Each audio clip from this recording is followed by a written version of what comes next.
شہر رمضان الذی انزل فیہ القرآن، بات اسی کی چل رہی تھی کہ رمضان وہ مہینہ ہے جس میں قرآن نازل کیا گیا۔ شہر عربی زبان کا لفظ ہے اور اس کو ہم اردو میں مہینہ کہتے ہیں۔ شہر اصل میں شہرت سے ہے،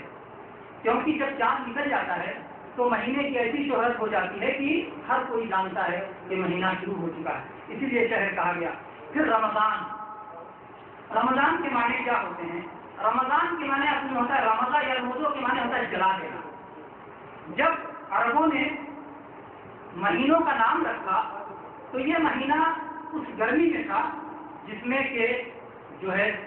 آدمی گرمی سے جلنے لگتا ہے اور تپنے لگتا ہے۔ اسی لیے اللہ کے نبی صلی اللہ علیہ وسلم کی ایک حدیث میں آیا ہے صلاۃ الاوابین حین ترمض الفتان، اوابین کی صلاۃ اس وقت ہے